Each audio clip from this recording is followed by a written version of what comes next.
So who are you? I'm Nick Halstead. I'm CEO of TweetMeme.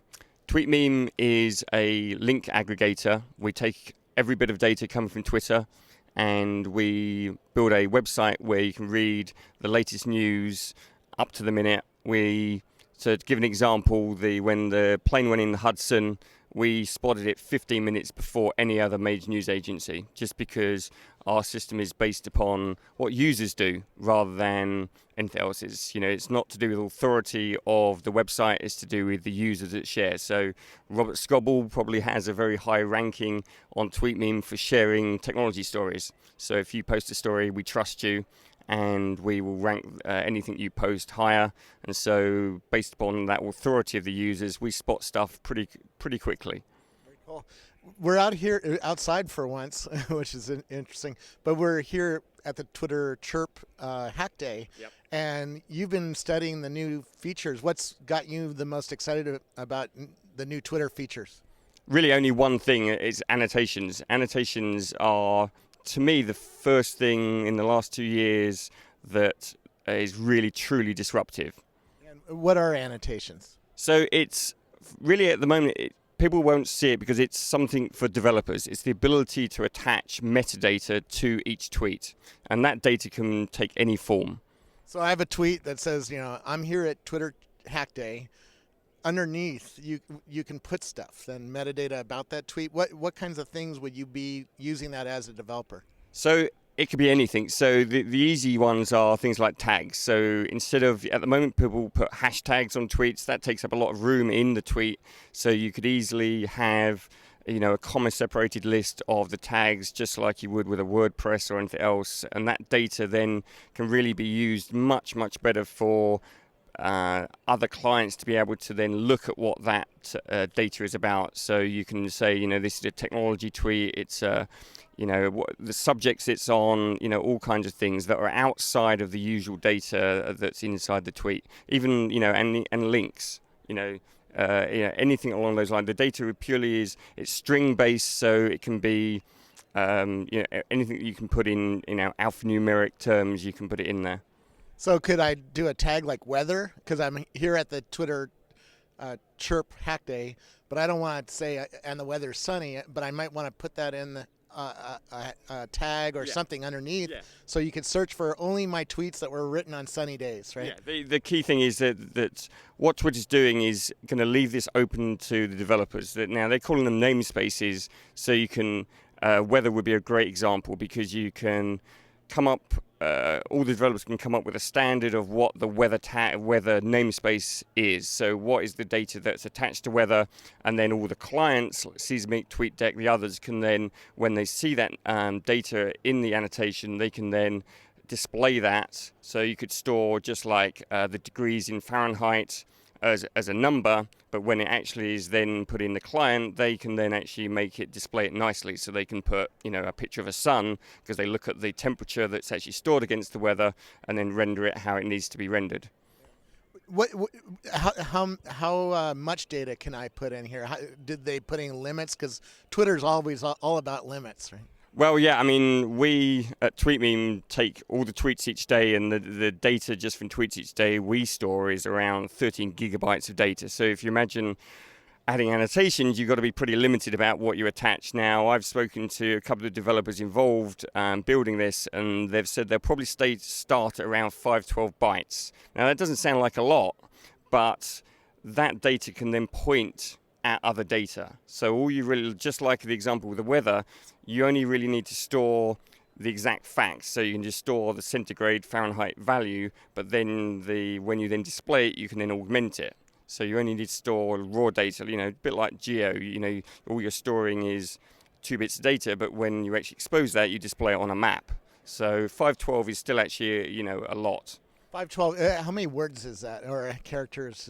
Would that be? 512 bytes is 512 characters. But that's slightly less than that because 512 will also include the structure that actually has to contain the data as well. So they'll be using a standard programming data type called JSON format to actually store it. So what you'll end up with is probably about 350 characters that are actually usable. That's still more than it can be stored in the tweet, so that gives you an idea that this can be really useful. Yeah. What kinds of weird things do you think developers will do with this? I've always want curation features, which means I need to bundle tweets, but I need to bundle tweets after they're published. This new annotation feature can only be written to when the tweet is published, right?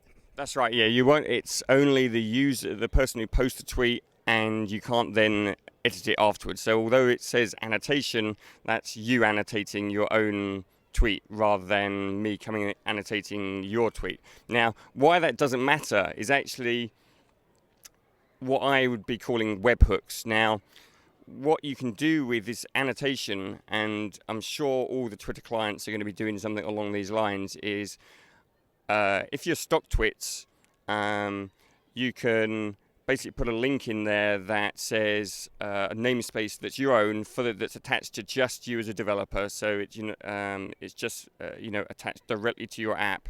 And when someone like Seismic actually sees that data you've inserted about the tweet, they send a call back to StockTweets to render what it looks like.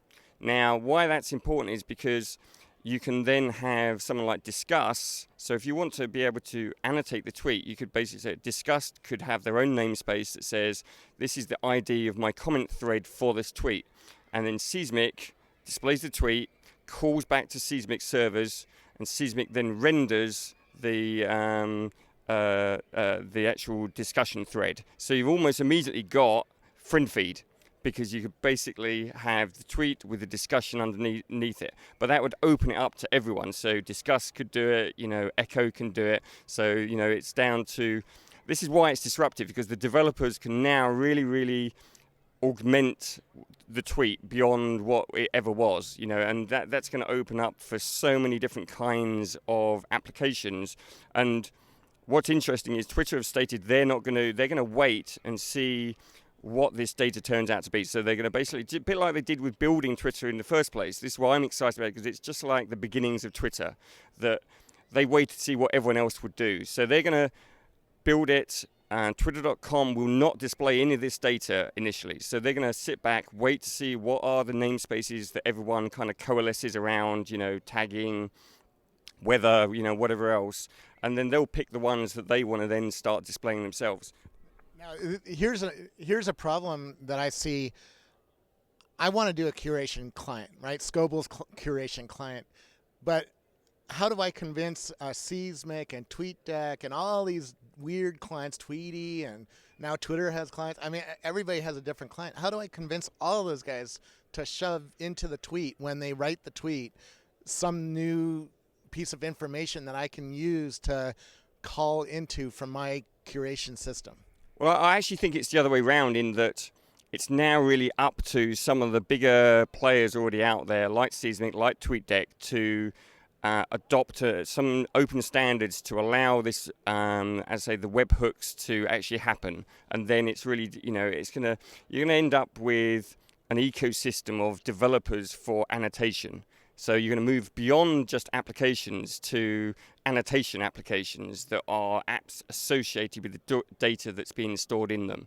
So I could see, so you want to, I think something you've stated in your sort of super tweets concept is be able to edit the tags. Now, I've said to you, you can't do that, but the reality is you could. If someone came up with tagging.com or whatever, which was an application that had its own namespace that was tags, and they would deal with the ability to add and remove tags against the tweet. So it wouldn't be Twitter doing it. It would be you would just annotate it and just say, right, okay, I'm going to allow this to be tagged, and then every time it gets rendered, this box pops up with all the tags against it, and everyone can edit it. It'd be like a free for all of editing that tags. But it's why it's great is because it's an open ecosystem at that point, because it's totally open to who's going to build the best annotation apps will get the most use. So I mean, obviously there's big players out there that are probably rush to build these sort of things, as I say, discuss for commenting, the rest. But there's loads and loads of other areas of,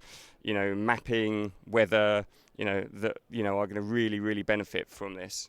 Is there a place where all the developers can share? Obviously, Twitter just opened up a new website for developers. I think it's called developer.twitter.com. But is there a place where all the developers can get together and compare notes on what they would want to do with this new annotation metadata and what the standards are? Because if I call weather and you call it, what the sky looks like, we're not going to get along very well. Right? Yeah, and that's really important for the actual people consuming the data, because, as you say, if everyone keeps putting it under different names, it'll become a bad experience. So Twitter have said they're going to leave it, just like they did with the rest of Twitter, leave it to the developers to agree. So I'm sure someone will end up with a wiki somewhere where everyone agrees on it, and it'll, I'm sure it'll take a few months for everyone to. It's going to be down to what becomes popular more than anything, isn't it? The one things that become popular, and everyone will follow the crowd to, use whatever standard. But there's a few that are easy. Very cool. Well, thank you very much. Where can we find you on the internet? It's tweetmeme.com. And what about you personally? I'm nickhalstead.com. And Nick Halstead on Twitter, right? That's right. Awesome. Thank you very much. All right.